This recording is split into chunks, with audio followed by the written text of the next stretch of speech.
Welcome to the show where we discuss the first of Marvel's Netflix Daredevil. God damn it.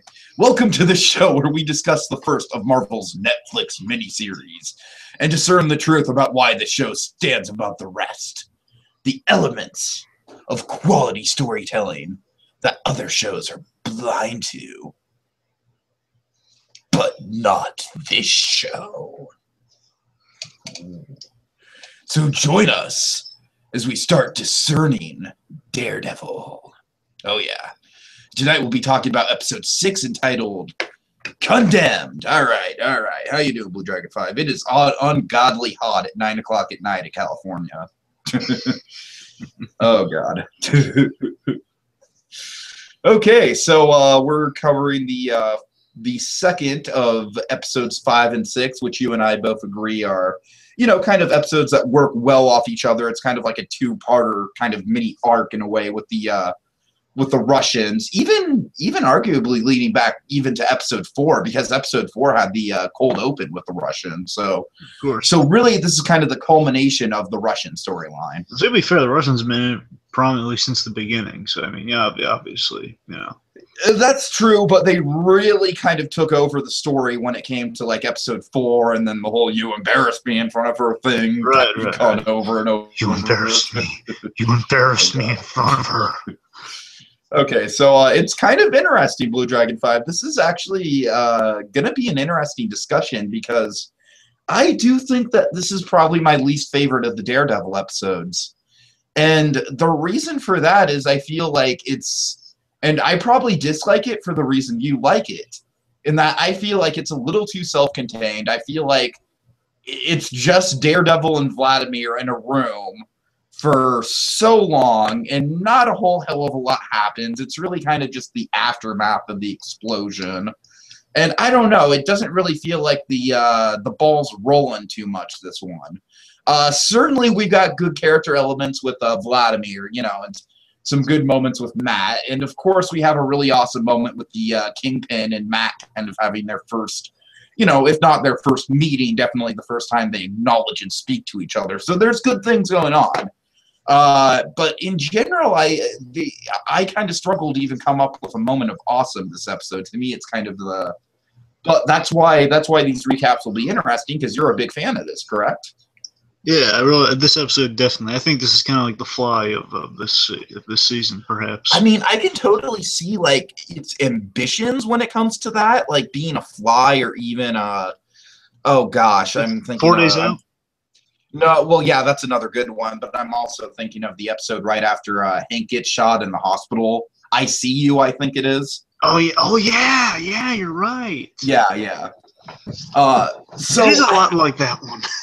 It really is, yeah. That's cool, though. Well, I don't know. I mean, I'm sure you like it. It's fine by me. I just think it's not quite up to the snuff of Breaking Bad. And I'm not saying like, oh, this show isn't as good as Breaking Bad, therefore it sucks.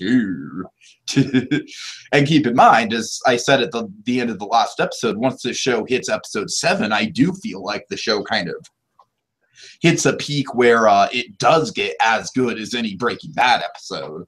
But we're not quite there yet. So anyways, with that in mind, I'm sure you'll kind of talk me through your reasons for loving it as you get into it. But let's start with the plot.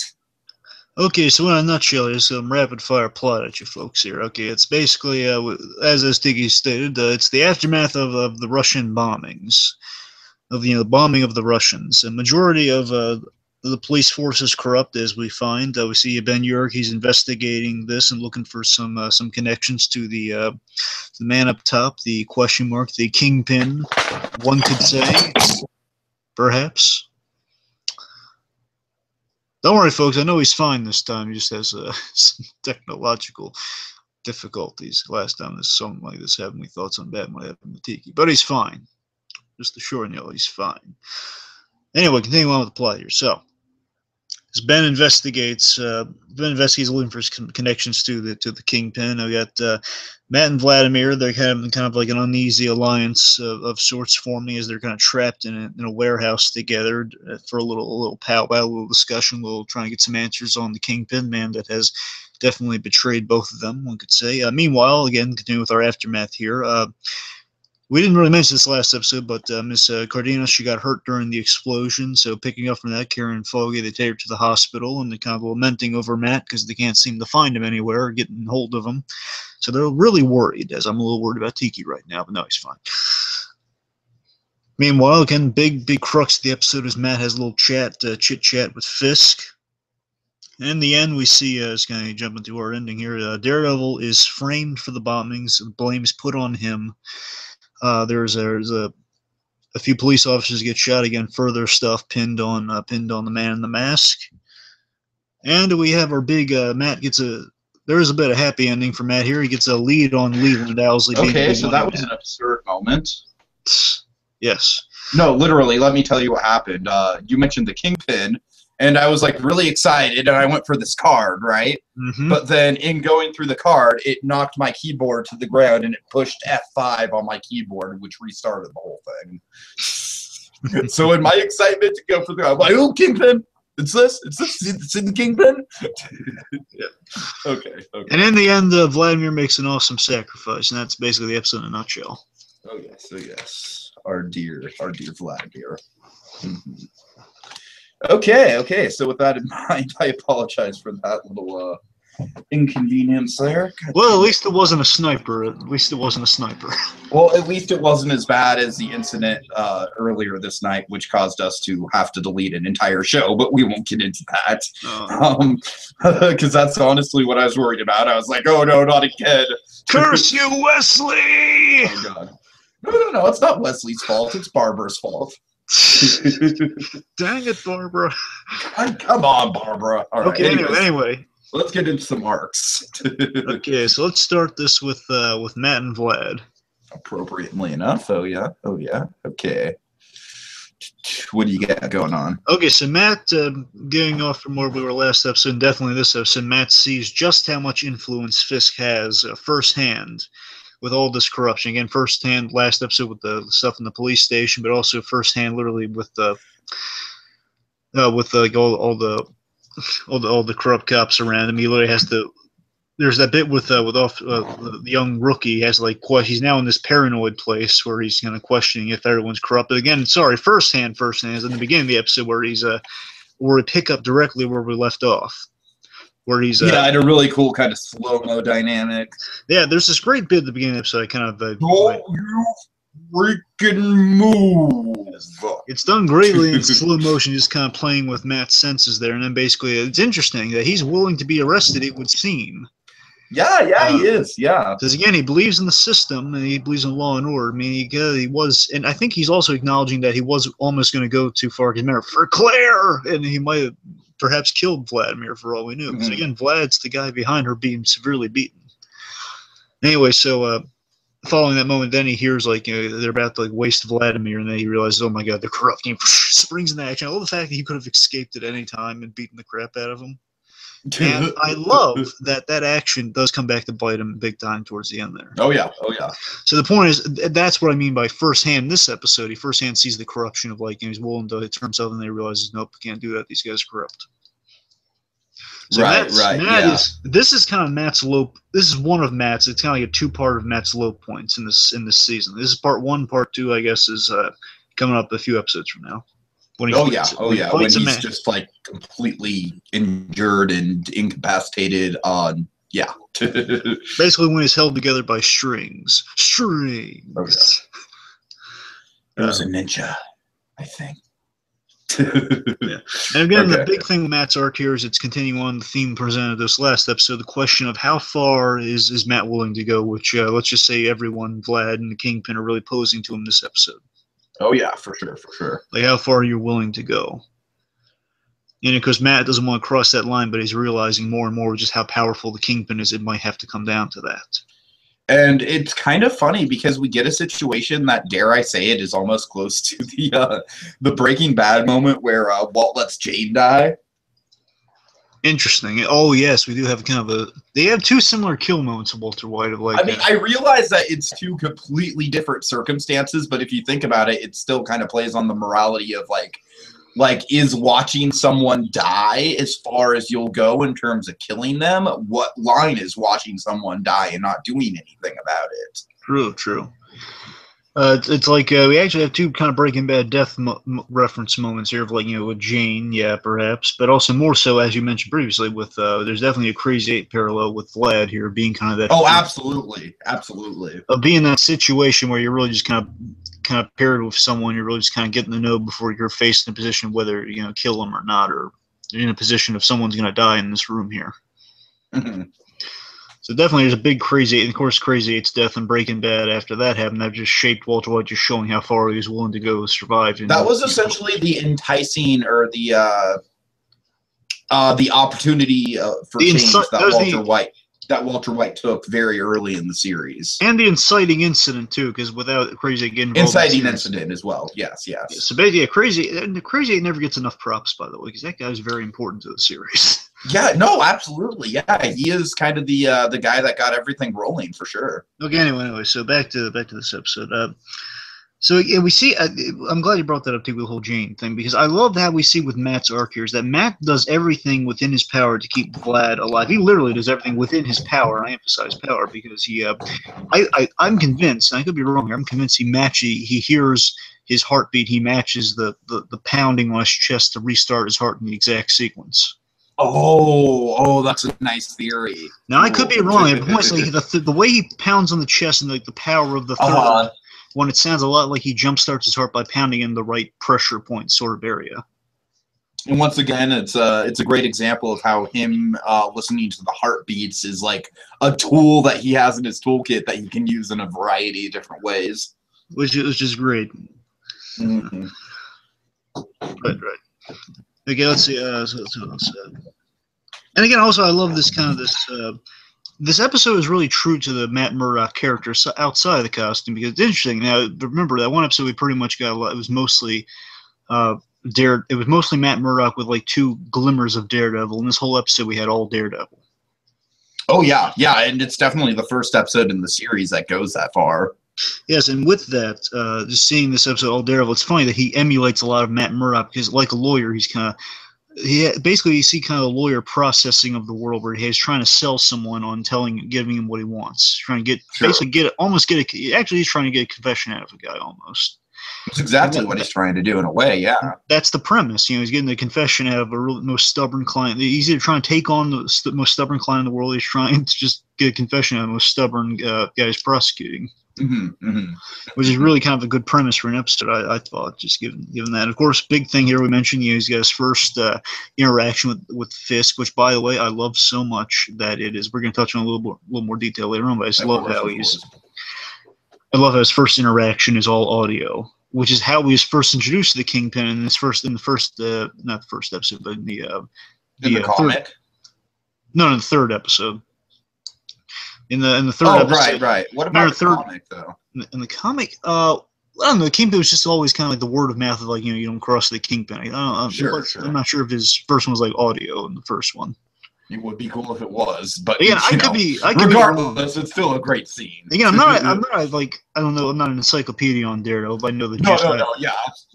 I was just kind of curious. It would be really cool if he was introduced in kind of a similar way, like, I know you've been watching me.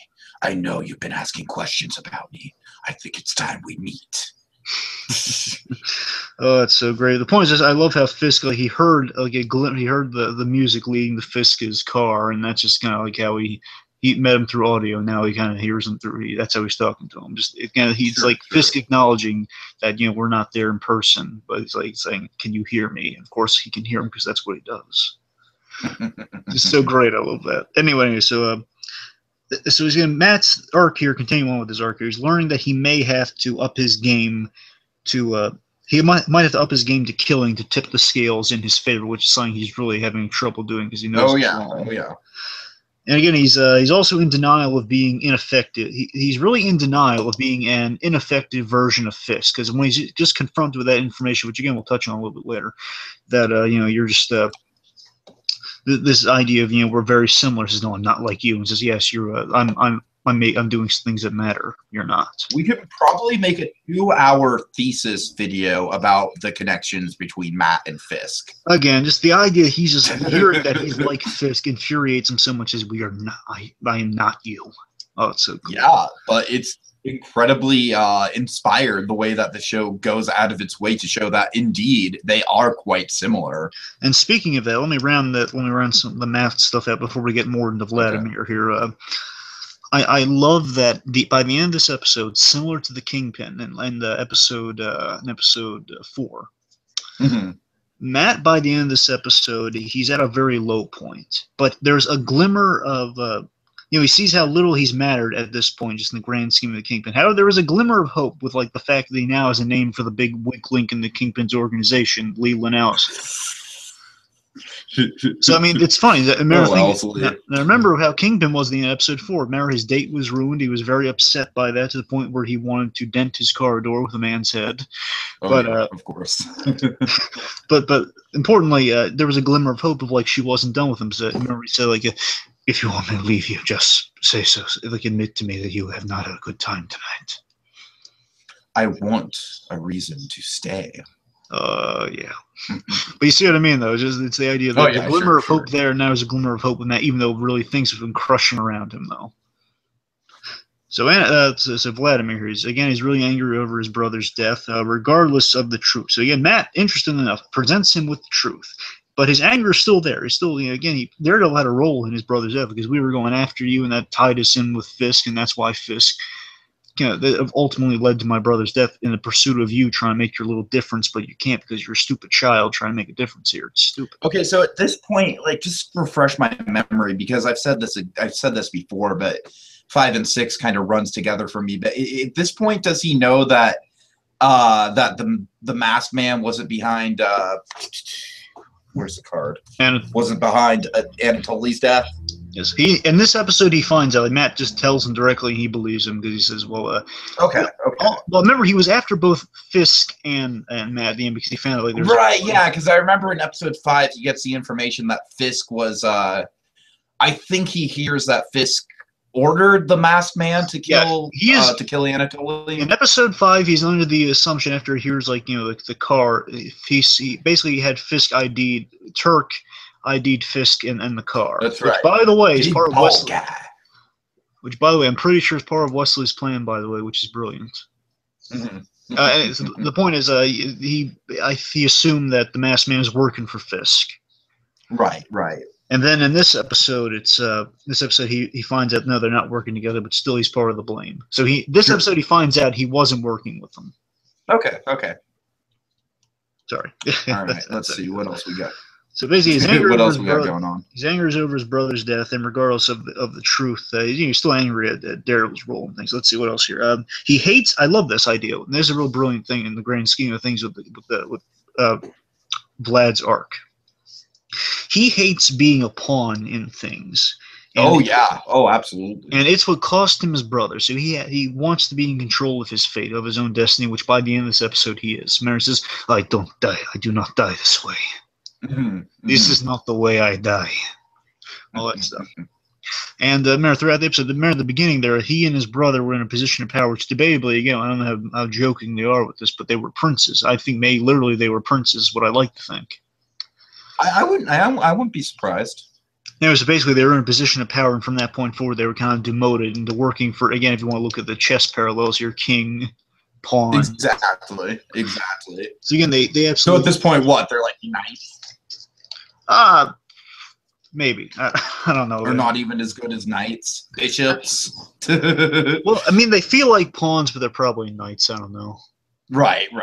Well, I mean, I don't know. Knights have like they all have certain sets of moves. I don't want to get into the chess parallels right now. Of course not.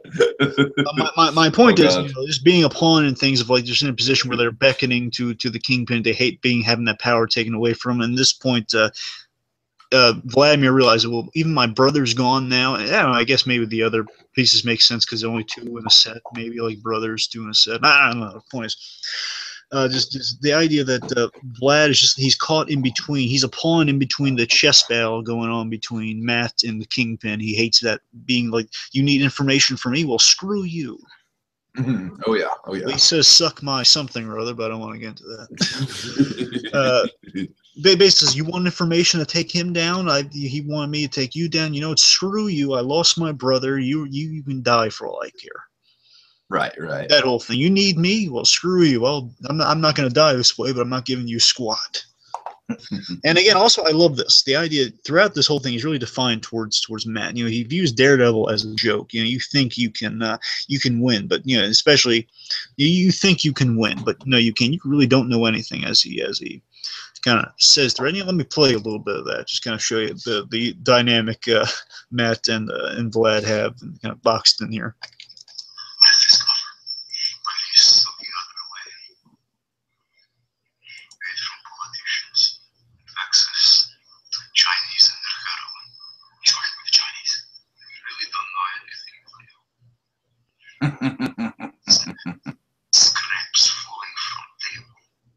Yeah. And it's true, you know, at this point, Matt, he's put a lot of work into this, but really he's kind of like, you know, he's barely at the tip of the iceberg at this point when it comes to really understanding the extent of Fisk. Yeah, he's going after the Russians, and the Russians are the element that are being used as cannon fodder right now. So that's all he's scratched into. The Russian element of Kingpin's organization, which really hasn't dented anything in the organization, because they can still keep going without him. Mm-hmm. I mean, they were the transportation system, which they could always find a different route for that. Basically, the blind guys would walk instead of being driven around in taxi cabs. That's all they got. Exactly. So the point is, Okay. overall, I guess, should we? I was going to say they're dynamic. I guess we can say that for Dare to be different, maybe. Yeah, sure. Anyway, so you see what I mean with like Vlad's argument. By the end of it, he sees that. Yeah, because Daredevil did save him a few times, and he says, "You expect me to say thank you?" And again, he does some reckless things too. After, I mean, God knows all the horrible stuff that happens to Vladimir this episode. I mean, he's cauterized, he flatlines, and so many bad things happen to him. But in the end, even after Daredevil saves him a few times, he realizes, like after he hears like all the horrible stuff Kingpin is placed upon Daredevil's head, he realizes that, you know, now he's ruined your life as well as my life. You know, you may have the potential to stop him, but you need to wake up, be part of the game. You know, I'll give you a big piece of information if you at least consider taking the steps necessary so you could actually take him down. Until you do that, until you become like your enemy, you'll never defeat your enemy. That sort of thing. And again, he sees like Fisk. So it's like he wants to see Fisk kind of firsthand ruin more than anything, and he kind of accepts the revenge offer towards the end there, which of course is executed through his glorious sacrifice. Oh yeah. Yeah. So it's interesting. Okay. He learns to bond with them towards the end. Anyway, going on. All right, who's the next guy we want to cover? Ben? Foggy and Karen. Oh, Foggy and Karen? Okay. Yeah, basically, let's intersperse a little hope now and again. Good idea. Okay, well, Foggy and Karen, they actually do kind of start in a very hectic situation. They're rushing Elena through the hospital. You know, Foggy's kind of yelling, like, we need a doctor. This woman's hurt. We have an elderly woman who's injured. You know, and and then Karen, I believe, points out on TV, you know, all the explosions are happening. Finally, Leda gets a nurse. They have her kind of taken into a back room, and then they have this great bit where Karen's like, "Oh, Foggy, you're bleeding," and then Foggy's like, "Oh, that explains it." What explains it? The unbearable stabbing pain in the side of my chest. And also, very importantly, we'll bring this up a little in the Braille trail, but they are they very much want to get a hold of Matt throughout the episode, which is going to come back. Yeah, there's a lot of worry over Matt's disappearance. It's nice that they're calling into question kind of the classic kind of Peter Parker trope of like, oh my God, where's Peter? He's always running off during these moments of crisis. Brave boy, I remember Joe McHale from The Soup telling Aunt May, what a brave boy you got there. Mhm. Sorry, but yeah, just it's kind of nice they're putting that into perspective. Like, yeah, they're actually be worried. Like when the place is going to chaos, they have a blind friend going around. They must be freaking out right now. Right, right, yeah. Also, again, I love seeing the heroic side of Foggy. I love that Foggy's really heroic, especially last episode. He's like, we'll help out Mrs. C. I love everybody's calling her Mrs. C like Potsy. I think that cracks me up. Hey, Mrs. C. Don't worry, Mrs. C. We'll be right here for you. Really great. Yeah. Also, I love just briefly because she doesn't have a huge role in this episode. Again, with Claire, I love that they draw her because I don't know if we pointed this out or not a few episodes ago, but the nurse, the one that was helping. The nurse that's over, like the overseeing, like the head nurse of the hospital, like the one who oversees Ben's wife's sure. papers. Like she mentioned one night in the hospital, like we were missing like our great nurse. She told this to Ben, I guess, or something, saying we're missing our star nurse, and that star nurse is Claire, who had to go into hiding because of her stuff with Daredevil. Right. And here, because things are going to heck, she's back. And says, "Oh, you're back." And it's funny. You look like that car accident you were into, but oh wait, you don't have a car. So they made some bad decisions. Well, glad to have you back. So just the idea that I love the idea she has an important role in this universe. It's such a small world. It's like she meets the only time in the series before it's like off screen. She meets Foggy and Karen. That's true. Yeah. Basically, remember because Claire's the one who takes on Mrs. C, Miss Cardenas. Like she's the one who whisks her away. Mm-hmm. So again, nice little Claire saving Mrs. Cardenas. Real nice. Yeah, it's kind of, I guess the one really neat thing about this episode, I think, is not just in that, but it really does feel like everything is really closely tied together and close-knit, and it really is a perfect example of a bottle episode, you know what I mean? Yeah, and also I love seeing like Foggy's kind of strong connection to Matt really kind of driven home here, and that he has such. I love the drive in the heroic side of Foggy. You're just seeing that drive in finding him, saying, "Well, he's injured in bed, and he's getting out. It's like I gotta go find him." So Foggy, I love that about you, but you gotta stay here right now, okay? And I love this. This is a simple, great cut too. By the way, just like Foggy, like in bed, just saying, he's calling Matt, says, "Where are you, buddy?" And then it cuts to where Matt is like waking up from being knocked out. Yeah. Really great. I mean, how can you not fall in love with Foggy Nelson? Foggy Bear. Oh, who's a little Foggy Bear? Who's a little Foggy Bear? Who's a little Foggy Bear? Okay. Don't get me doing that. So let's get to Ben Ura. Let's see what our plot's doing. Okay, yeah. So this guy, he has a really big role. Well, not a big role, but he really does kind of take on some substance this episode. First of all, he's putting up a map of cards. He's got, like the 6 of diamonds is Paraska. We see Vladimir and Anatoly. It's the blackjacks. Oh yeah. Yeah, the 10 of diamonds is Union Ally. Now, let me ask you this. The 7 of clubs is the kitchen. Is he referring to that as Hell's Kitchen? Yeah, that's what he's referring to. Okay, that's what I assumed. So you get the point. I have a whole bunch of them here. I don't have all of them, but,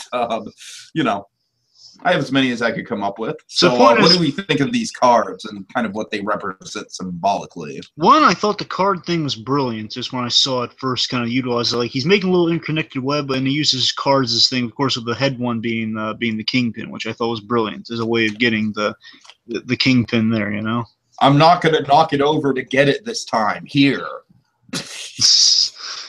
Seriously, it's a brilliant idea of like that's how you get king in there, because before we just kind of had the bowling pin reference, but now we have actually king as in basically. I think I saw that in the trailer too, maybe of like just like a king card pinned up somewhere. I thought that was a brilliant idea. And just I wouldn't be surprised, yeah. And seeing it just come into fruition here of like, well, that's how it's just this king playing card on top of all these other playing cards, all the other elements of the organization. By the way, if you pause and you freeze frame, it does all connect really well.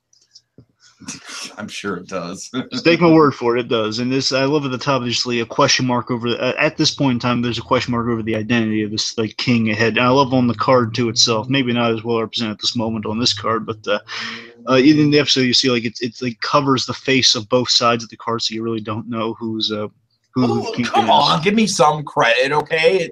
See, his face is covered there, his eyes are covered, and then his mouth is covered there. So come on. All right, I'm just saying, like in the episodes, like really fantastically shown to. Well, to be fair, they have straight kind of paper cards, and we have these laminated cards, and right, Sharpies, and yeah. Right. Anyway, so that's going to come into play a lot of the time. It feels really old school Porter, and I love it. It feels like classic detective skills too. And also, anyway, so I love what Ben in this episode with his arc. We get to see kind of again, Ben's kind of he's reinvigorated himself into the field. I think Ben has a real happy arc here at the beginning because he gets into his old reporter skills, like he's being relevant again. It really jazzes him up. Like a big explosion happens all around Hell's Kitchen. Just he's asking his editor like, where are the locations? So here, and here, and on the board he just pointed out like all it's nicely set up. Like on the board is all the locations and everything of. Basically, all the organization's connections and everything to the Kingpin. He says, well, he realizes, those are the locations that all the Russians are at, and he runs off there. It's not a gas leak or anything. It's tied to the Russians. He says, Ben, and he runs off. And he has that old reporter vigor around him. Like he's just again with the old reporter stuff. It feels like classic Ben Urich, even the bit we saw in the Daredevil movie. Like he goes talks to the cops and the detectives, annoying them. Of course, in this case, annoying them because they're corrupt, but annoying them nonetheless. Right, and using those old reporter tricks and just seeing the drive behind it all, like him just tough talking the cops and being at the right place at the right time, and just he has this banter with Blake and Hoffman of you're becoming irrelevant, aren't you, Urich? Yeah, well, I mean, yeah, he points out oh, hey, look, Urich, there's the TV cruise. How's it feel? And then Urich's like, well, in case you didn't notice, television's been around for a while. So again, it's just this great kind of tough cop, old grizzled reporter banter. I really love that. The idea they're just the thorn in each other's side. These get on each other's nerves. So again, just with the playing card webbing and everything, it's a really smart setup, putting the pieces together, which is going to come in big time towards the end there. I love how it's also a visually inner circle type things. Later on, more people get let in on the investigation. It's show them the board, just showing them the board. Exactly. It's really great. And again, I love also, despite the fact it's a nice little mini arc. Ben kind of is in his own episode right now. I love that. He is. You're right. That just Ben again, all these characters are so great they can carry their own episode, and I love that. The episode could basically be called "How Ben Urich Got His Groove Back." Yeah, and I love here that Ben has this. This is the mini story here of Ben having this rapport of what the cops are keeping them out because they're corrupt, and in the end, Ben Urich, despite the fact he's just kind of yelling at Blake and they're saying, well, you're not actually doing much hostage negotiating now, are you? Urich, I told you to get out of here. Basically, then Blake gets shot. And I love the fact that Ben Urich saves Blake's life. Yes, that's a great moment. It kind of shows what a good man he is. And I love your show. Also, I love kind of the running gag that Hoffman is very inept. Oh, of course. Hoffman's the other cop who's just he's a little slower. He's the one who's more after Blake's saying, no, we don't talk to Urich, and just Hoffman saying, well, yeah, I did that and that. And they just when Blake gets shot, Ben's rushing to the rescue, and Hoffman's looking around like an idiot, saying, well, go get help. Right. Oh God!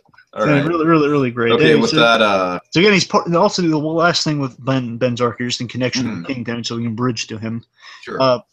He's starting to appear on Fisk's radar. So there's a scene where Fisk is talking to Wesley in the car, a really nice car, which we'll get into in a second. He mentions that the Ben Urich's starting to inquire about the whole Union Allied thing. He says, yes, well, turn his head like we've done in the other reporters in the past. Well, Urich's not easy as sells. There's a way. Well, we own the news networks. It'll be fine. So again, Urich's starting to appear on Kingpin's radar, and that's going to come back big time. And just kind of a little fly that Kingpin's just lightly flicking at this point. Yeah. Okay, so let's get to the big man himself. Yes. So I really loved Fisk this episode. I mean, first of all, we see Fisk. He's got a lot of power, and he's planning ability. That was a big thing we saw last episode. And here it's even bigger. We see the whole thing come. We saw the first part of the plan. Now we see the whole setup of the plan. Now we see just kind of the more confident Kingpin we've ever seen before. Okay, correct me if I'm wrong, but doesn't he spend the entire episode in his limo? Yes, I love it. Again, talk about a bottle episode, because each one of these characters is in one environment for a good majority, because Ben's kind of at the scene of the crime, Karen and Foggy are at the hospital, And then, and then Kingpin's in the limo with Wesley. I gotta tell you, it's one of my favorite sets in the series, to be honest with you. It's one of it's great. Yeah, it really is. I mean, aside from probably the Nelson and Murdoch set, I really love this little limo set. It looks so comfy. It does. Well, hey, man, Wilson Fisk, he's got to drive around in comfort. Yeah, I mean, considering his SUV from last episode I'm assuming he got a new car. I'm just assuming that. Right. And he has like a little TV you can keep tabs on. He's got like a mini bar in there, and I can only assume it's air conditioned because it looks very comfy.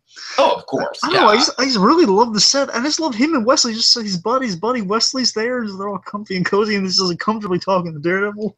I love it. Like Wesley, let's have a drink as we discuss business matters. Yes, I love that. I love the idea that, again, the parallel with him and Daredevil is that Daredevil was in the worst circumstances in the episode. Kingpin's all comfy and cozy in the car. Yeah, exactly. Right. And again, the world was burning around them and going the heck around him. He was just like in a car. Episode. Let's have a couple more cocktails.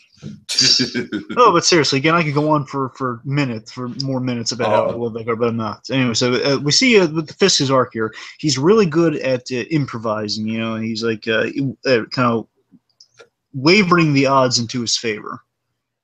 Right. Because basically, just things kind of remember, like the whole idea that that Vladimir did not get killed, and Matt was just. Matt whisked him away and put him in this warehouse as well. Unfortunately, our corrupt cops did not kill. Wesley tells him that the cops didn't kill Vladimir. Well, keep searching. You send the strike, not just the strike force, but do a sweep of the area, because there's an awesome bit where when the corrupt cops are doing a sweep, it's like Blake and Hoffman, like they're doing a sweep, and they see like some Russians in the fodder. So the idea is, Kingpin is so powerful, so corrupt, has corrupted the police force so badly that all the cops that are on his payroll, they go around, sweep the Russian areas that have been just blown up, and if there are any survivors, they will kill them and get information from them, then kill them. Oh yeah. That's a brilliant notion. So that's part one of his plan, is blow them up, and part two of the plan is send the cops to kill any survivors. And again, I love how this show kind of Kevin Smith talked about it a lot. How he really appreciates how. Just how corrupt the cops get, and how the paranoia over the police kind of builds and builds throughout the course of the show. Mm-hmm. So I love that. And again, they really tortured that one Russian guy. Like, they're oh my god! Oh yeah, it's brutal. There's like rebarb and everything. It's terrible. We'll get into that with a little bit of Dare to be different. We'll hold on. But, sure. And let's see what else we got here. So again, Kingpin's big focus in this episode is also on containment, and we see like that at its maximum here of like how contained everything is towards the end. It wraps everything up cleanly. Mm-hmm. And that's going to be a big thing. Kingpin's all about containment. That's why Karen Page is still alive. We're just focusing on containment now. She's nothing to be worried about. Of course, later on. Exactly. And it's interesting. The Man in the Mask is this complicating matter, forcing accelerations in Kingpin's plans. The Man in the Mask forces Kingpin's hand, which is something that is a reason like these two are locked in eternal combat. That Kingpin has like a whole master plan laid out there, but then Man in the Mask interrupts, so he improvises, moving his plans forward to make room for that. If I will, I have a terrific quote that I think kind of sums up everything you're talking about. What do you got? Problems are just opportunities that haven't presented themselves. Yes. Am I right? Doesn't that just sum up everything about him? Yeah, it does. Okay, and also, the thing here with Matt, because Matt, it's interesting. He says in this episode, and we'll get into this immediately, he mentions that Matt is not really making a difference yet. Again, Matt is kind of just forcing, he's accelerating things he does where actually does make a big dent in Kingpin's organization, but he doesn't realize it quite yet. It's like it's wearing down his allegiances. It's like he's lost the Russians now because he had to accelerate things. And of course, the big thing is that he's walking a thin line with Gal. Oh yeah, he's walking a thin line with the Chinese. Oh yeah. Yes. It's gonna play in big time. There's gonna be a lot of fear over it's Madam Gal later on. Is it Madam Gal or Lady Gal? No, it's Madam. I think I've referred to her as both. Yeah, I think we've gone both, but it's Madam Gal. I'm pretty sure. I'm 90% sure. Madam Gal is like one of my favorite kind of us. It's funny because Madam Gal and Elena Cardenas are like two really awesome side characters, but they're both polar opposites, even though at the surface they're fragile women.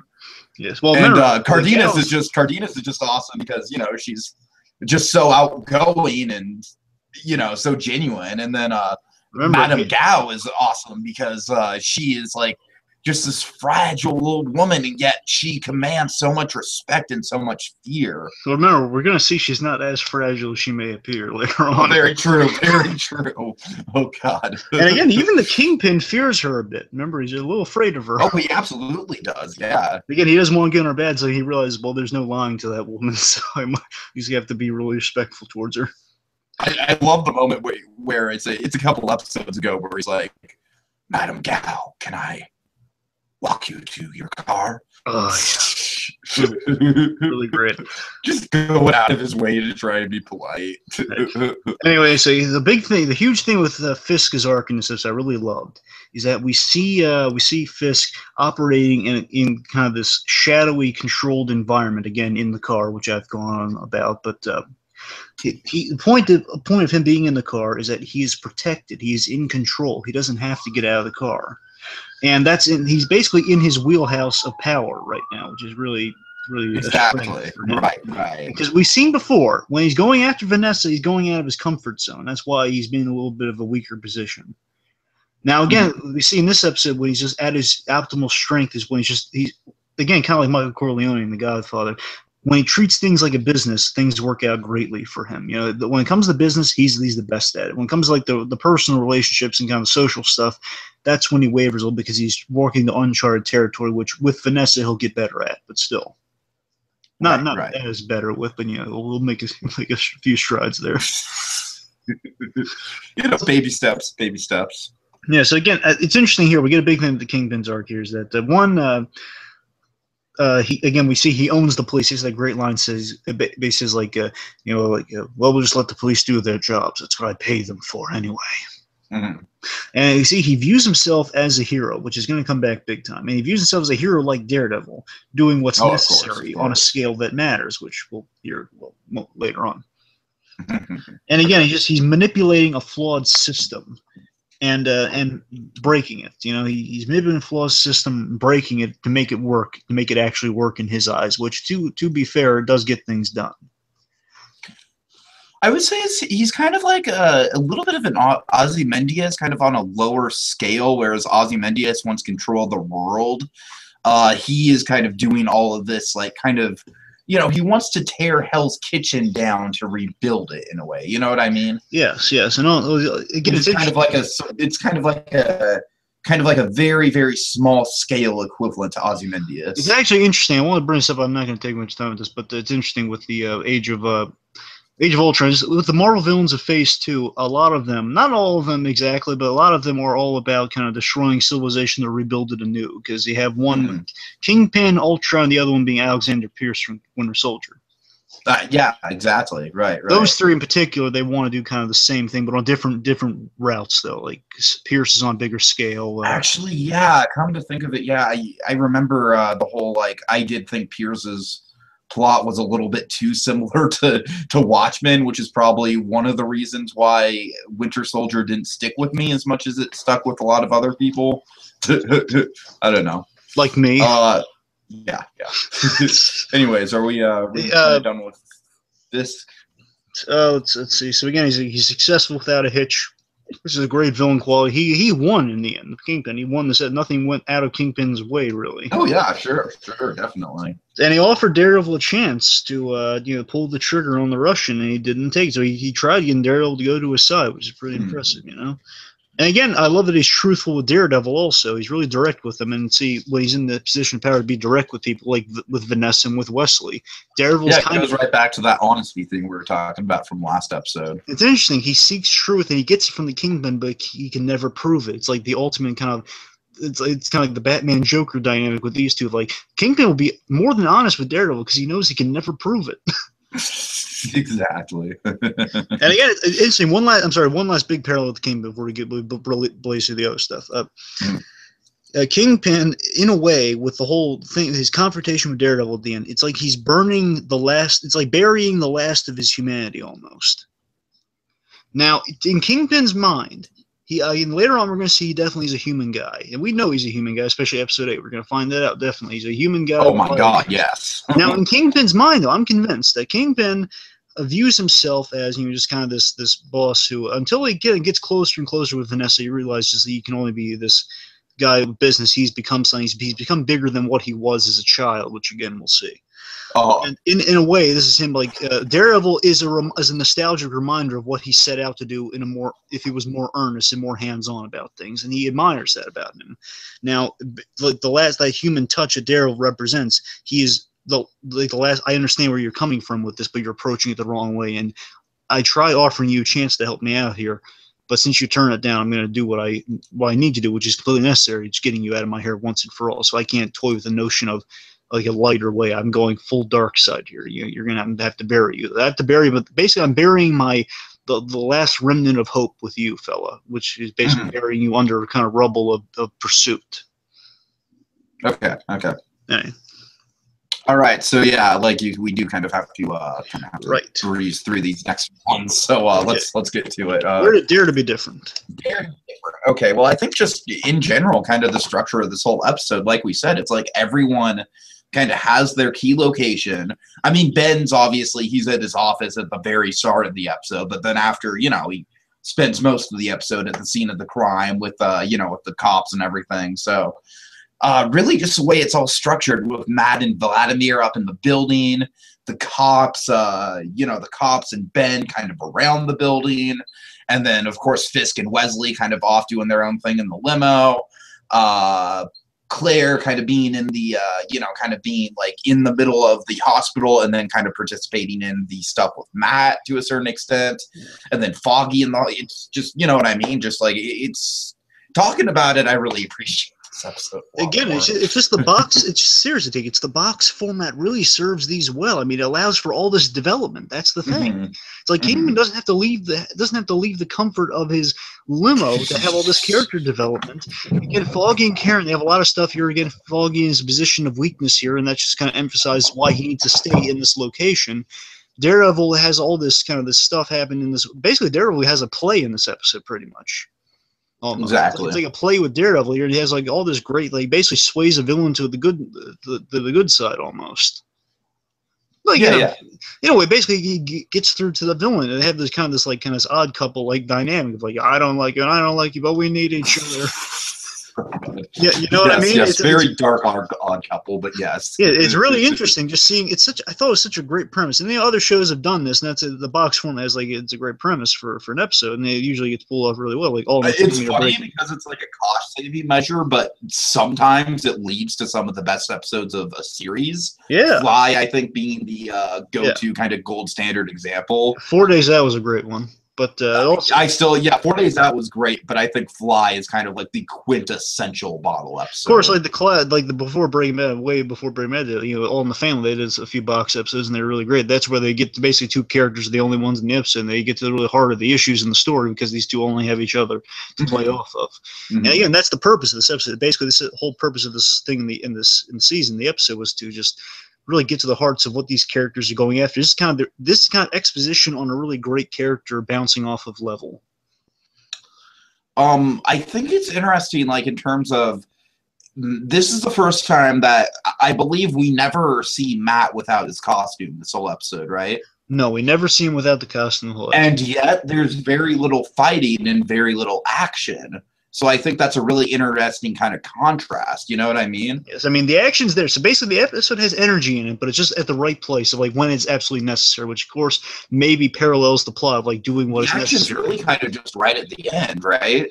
Well, I mean, yeah, but also like the bits where like, obviously he has to do the stuff he has to do stuff to Vladimir, and he has to do the stuff to like, like subdue the cop, like putting his knee on his throat.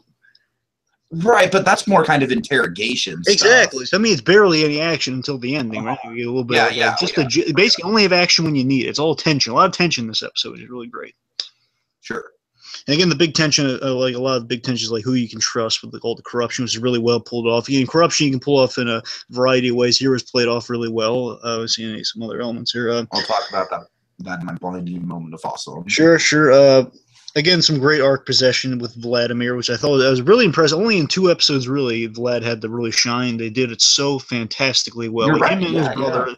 Him and his brother, that one episode. This episode, we have like him with that, like dealing with the loss of his brother. And here, again, it's like a great kind of grieving process on Vlad that's been played out really well in 3 episodes. Sure.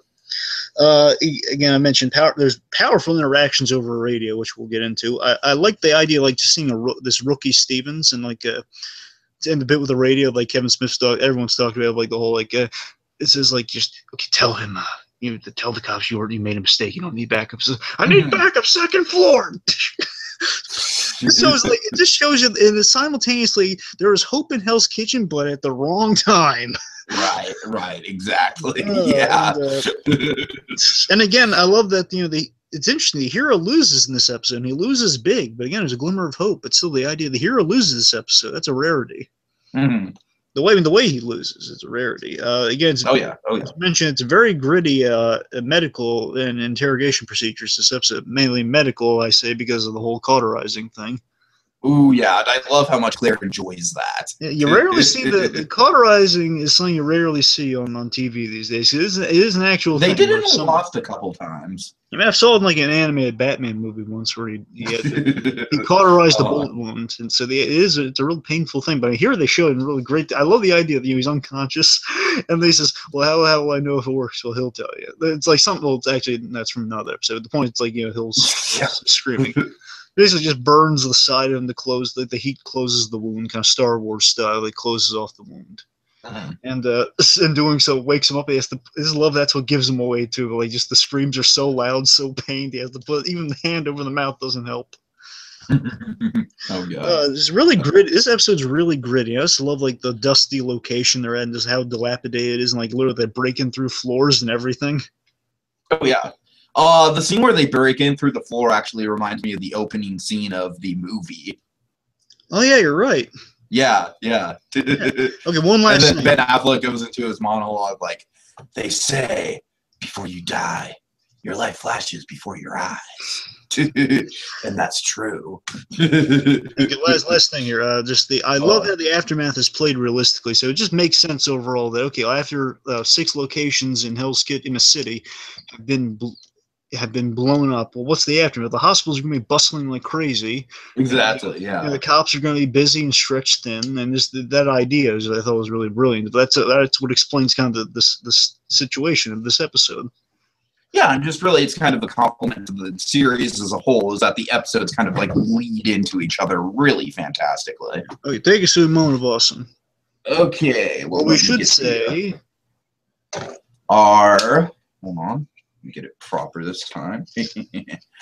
Our blinding moment of awesome. Oh. Okay, so my moment of awesome. We were talking a lot about last episode how this show kind of ups the stakes when it comes to the corruption within the police, episode by episode, in a really good way. My blinding moment of awesome, we already kind of joked about. What's the name of the officer? Officer Blake. No, the rookie officer. Oh, this was Stevens. That's no, I have it right here. It's Sullivan. Oh, Sullivan. Sorry, Sullivan.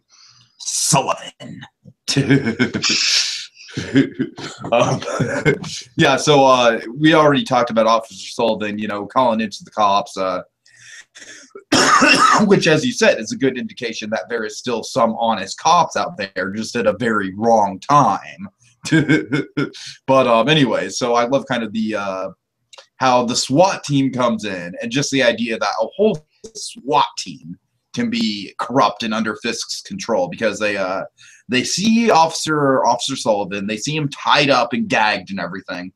The first thing they do, they get on their radio and they're like, "Officer Sullivan is stabbed. We have an officer down." And then I love the, just Sullivan. He just tries. No, it's not happening. No. And then it's like, and they put him down. It's stabbed right in the neck. And I think that's a really good moment just to kind of showcase, like, wow, okay, like, these cops are dark.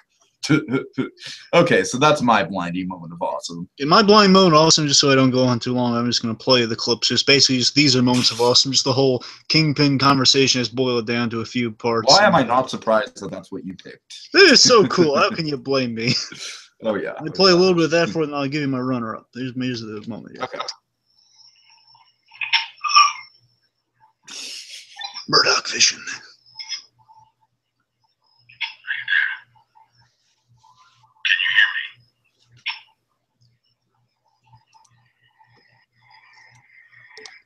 Who is this?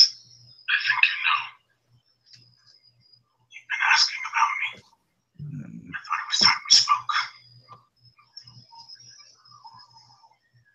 Say your name first. You and I have a lot in common. We're nothing alike. That's what you'll tell yourself. You're feeding off the city. Like a cancer. I want to save the city. Like you. Only on a scale that matters. You're gonna tell that to the people you've hurt. Young man. Life is not a fairy tale. Not everyone deserves a happy ending. I'm gonna find you. And I'm gonna make you pay for what you've done. No, you are not. Not that I don't admire what you're trying to do. Change the world. Nothing but desire in your own two hands. Secure in the knowledge that you're doing the right thing. The only thing. That's something that I do understand. But we both can't have what we want. So, your part in this drama, by necessity, comes to an end. Oh, I love when it gets Bondian towards the end there. Just like calling him, he gives him a pet name, saying "my necessity." Oh, yeah. Oh, yeah. So great. Let me play. Also, the fun. Here's the funniest line of the episode. I can't really say it myself because I think the Russian says it best. Russian. Was he alive? Still here, you fat shit. I just love him. He hates Fisk. He hates Fisk so much. It's just it's so funny. Overall, just with that scene before we get to like kind of the ending here, just again with the blind mode, it's just so cool. I mean, who the walkie-talkie acting Oscar goes to Vincent D'Onofrio and Charlie Cox. I mean, how can you top that acting there? It's just so powerful. There's so many levels to it, just like the lines like I respect your conviction. Just the idea of saying, hey, I respect you and I admire someone trying to do what I'm doing with two hands, but only I'm doing, and secure in the knowledge that they're doing the right thing. I admire that. You know, but this is really kind of like the thesis statement of our metaphorical essay about why Matt and Wilson are so similar. Yeah. And the rest of the series is kind of going to be that essay, you know. Also, I love that. I know you don't see it because it's in Murdoch Vision right now, but I love how you have it's intercut with like the hitman getting on top of the roof during time. Like basically, he's now influencing change during this. Oh yeah, right. It's really nice. Okay, let me just play like the awesome ending, like moment of sacrifice towards the ears, because it's really awesome. Pass up. So in Murdoch Vision, once again, so basically talking about like kind of Matt's arc here, kind of realizing just after hearing that conversation, basically after Fisk says, "I'm framing you for this," and like how he really importantly points out in that scene that, well, you put yourself in a position, you're a mass vigilante, and the cost of that is no one's going to believe you. Me, I'm still I'm a member of society. Your anonymity comes at a great price. You were easily framed, which I'm doing, and everyone will believe me because who's going to believe you? Anyways, after that, then the Russian hears Kingpin really beat the not spiritual, but the kind of the determination out of Daredevil in this scene. Just kind of take away his power in this scene. He just realizes, oh man, Fisk, I should help you take down Fisk. And he goes a little something like this towards the end here. Child. Oh, sorry. One last Fisk thing here, then we'll get to the Child. Playing at being a hero. No, I'm not trying to be a hero. You're fed up with men like you, and I decided to do something about it. That's what makes you dangerous. It's not the mask. It's not the skills. It's your ideology.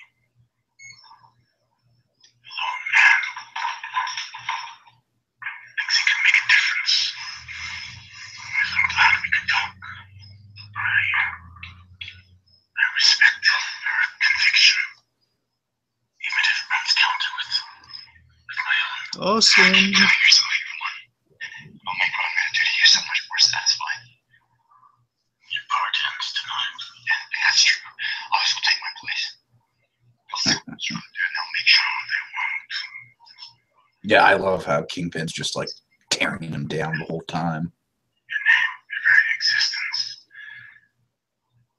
will be met with abhorrence and disgust. Love I said they will burn you in effigy, which I love how that's going to come back into play with Kingpin himself towards the end here. Okay, let me play the Russian bit. Here's the Russian bit. Okay. What you did to me,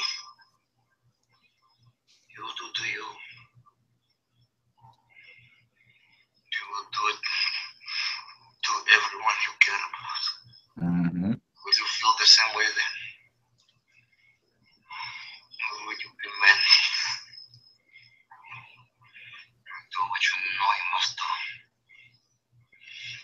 The gentleman who controls money, his name is Leland Owsley. He will give you what you think you want. What do you think you want? It won't be enough.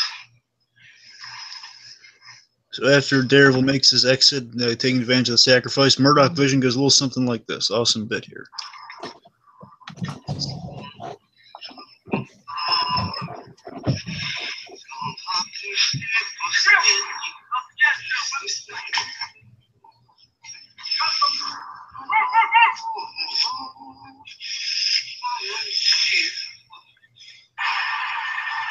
This great shot of Matt walking out. I love this shot of him walking outside. Oh yeah, oh yeah. Of course, with all the sounds of the gunfire. It's the idea, one, that he can hear, just imagine what's going on based on his vision there. But two, so great. We'll get into a little bit of that during the verdict. But that's a blind moment of awesome in a nutshell. Okay. All right, and finally, well, not finally. Let's move on to the next thing. The Braille Trail. Okay. Not a lot of Braille trails, so it should be brief. Not a lot. I definitely think one of the kind of big elements of foreshadowing is in regards to Uric. Yes, yeah, Uric's kind of web on the trail of the Kingpin's going to come back a lot, obviously. Right, especially because, they say basically straight to him, hold on, I'm trying to, they can't promise that Ben doesn't get caught up in, in all the violence, which of course he eventually will be. So I love how he says, like, I still got a few good stories in me. Which if he does, so again, the Russians being out of the equation after being bombed, so that's going to be important. Of course, the Russian bombing having aftermath, and kind of Daredevil being blamed for it all. Right, and then Karen and Foggy not being able to get a hold of Matt is going to be a huge plot point in episode 10. Again, Foggy and Matt being really close, yet having secrets. Sure. Leland's importance and the fact that he has a taser, as you mentioned before, is going to come into play. Elena is going to become a more important fixture from this point forward. So she's coming back. She'll have a big role. Here's a huge one. I really love this one. We have Bullseye in this episode. Oh, do we? Okay, explain. Yeah, Bullseye is the hitman that shot the 3 cops. He shot Blake, and he shot him because you'll notice, of course, they don't have an actor yet, so they didn't have him say anything or show his face. But when the sniper gets on the rooftop, as like during that awesome Kingpin radio talk, sure, the hitman he opens his bag, and there's like on the bag is the Ace of Spades playing card, which is Bullseye. Oh, okay. That's Bullseye's. It's Bullseye's trademarks. Basically, the idea is that is Bullseye's. He's been hired to kill those men by Kingpin, so he's a little foreshadowing there. And nice. I never would have noticed that if you hadn't picked it out. So ideally, he'll be in season 2 because he's a huge character. I would almost wager to say that in season 2, he'll probably be the main villain, with Wilson Fisk kind of being more in the background but still prominent. That would be cool. That'd be really cool. So again, also the big two last things here is the 2 big things of this episode was like thinking forward and thinking to the future. Yeah. Trust in unlikely or like unexpected circumstances. That was a big thing in this episode also. This kind of trust in being caught in unlikely circumstances, like Matt and the Russian being paired up together, and like the aftermath of this explosion, all this stuff. Mm-hmm. And again, also we get a bit of like upper class versus lower class and definitely for sure with the whole storyline of Cardenas is for sure upper class versus lower class. It's interesting that we're going to see, Matt kind of started. Matt and Kingpin both started lower class, and how they kind of ascended in their ways. Like Matt taking the more honest route. He's still lower class, but he's helping the lower class guys out too. So he's viewed as an upper class guy, even though he's not upper class. Kingpin, however, is, and he's operating from the shadows, so no one really knows about him. But he is a member of the upper class. And he will take that role later on. So again, really good parallel between two men approaching the same goal, but on a level that matters for both of them. Really interesting. Right. Okay. Is that it we have for the Braille? That's all I got for Braille Trail. Okay, cool. Let's move on to our last issue of the night. The Nelson Murdoch verdict. Totally a gavel, totally legit. Okay, so I guess I can go first with this one. Just talking about the episode, kind of breaking it down into like how well everything kind of flows together. I do have more appreciation for this. I'll probably to tell you the truth, you know what? I'll be God honest about why I was a little bit iffy about this episode, and it's going to be a really stupid reason. Is it because Elena is out of the episode? No. It's because I had a hard time trying to figure out how to categorize my notes because all the storylines connected to each other so much. So I honestly think I was just more concerned about like, should this stuff with Claire be in her own little section, or should it be with Matt? Or I don't know.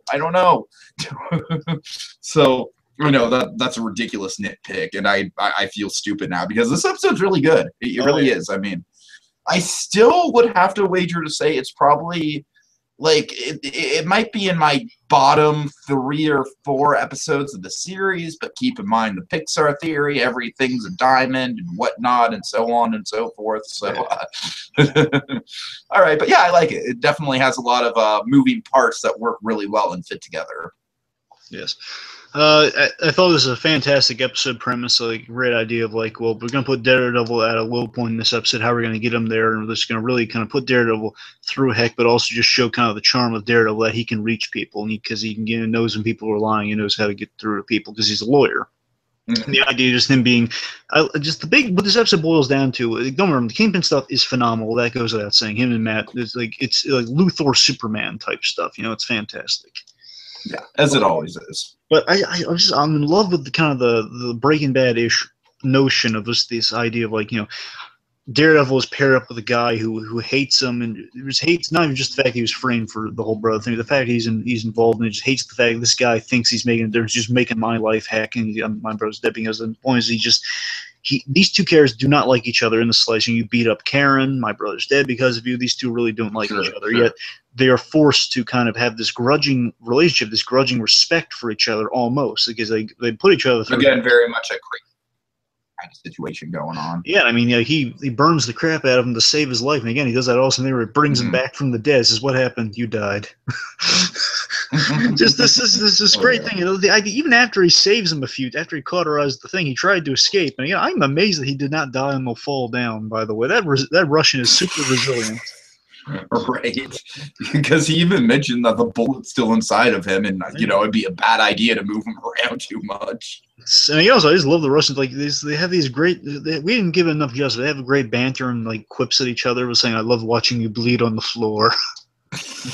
Right. Here's this great idea. These two have history together since the beginning. It's really set up well. These two have had history since more history since all the Russian stuff has had history since the first episode of the kid kidnapping. Mm-hmm. But it comes as great first. Such a fantastic arc in one episode. I thought for him and the Russian. I thought it called into question like you can make a difference. And this coming from the bad guy saying you can make a difference, but only if you're willing to go so far. And it's kind of a negative thing on Daredevil for the future, but still. It's gonna be really huge, a huge thing he's gonna come to grips with. And just at the end of it, just him saying, I kind of glaze over this, but I love the whole notion of Kingpin calling Daredevil a boy. It's like young man. Just saying, it's calling him young man, but then also I love that Vlad here is just saying, well, when you're ready to do things like a man. So, you know, basically, this episode was a huge episode for Daredevil. Tiki. This is him becoming a man. This is him. This is Daredevil's bar mitzvah almost. You know. Seriously, he it turned is. 13 and he's Jewish. He's a real boy now. No, seriously, it's really riveting. No, I hear you. It's the idea. This is like Daredevil being faced with these really big decisions. If you want to make a difference in this world, you're gonna have to make some big choices. Which, of course, his old mentor coming in the future episode is definitely gonna make him come to grips with. Oh yeah. So again, to me, I think it's a lot of development. Really well arc set up episode. It's also some well placed action in places. It meant towards the end too, just him walking out. I love the shot of just him walking out of there so much. You know, the noise in the background, just him knowing that sacrifice was so noble. I thought of like him willing to die after this whole episode, like keeping him alive. And Daredevil was saying, you know, look, we can get out of this together. Says, no, what's the difference? You know, and singing the song that he cleaned his brother's corpse to towards the end. Yeah, that is a really good callback. So again, to me, this episode was one of the standouts for me. I think this is in the top 5. It's a really good one to me. Okay, interesting. I mean, I still definitely think it's a good episode, but that's kind of what makes the show so fascinating is that I feel like different episodes appeal to different people. So with that in mind, our next episode, we kind of don't know exactly when our next episode is going to be. We might be going on a bit of hiatus, so just to warn you guys about that, but that's okay because it's kind of halfway through the series. But next episode, we'll be taking a look at Stick. And as I've kind of mentioned, I feel like from this point onward, all the episodes kind of get Breaking Bad level, just crazy good. So that'll be fun. In the meantime, that's it for now until our next daring installment of Discerning Daredevil. Yeah. Excelsior! Enough said. You know I can still hear you, you fat shit.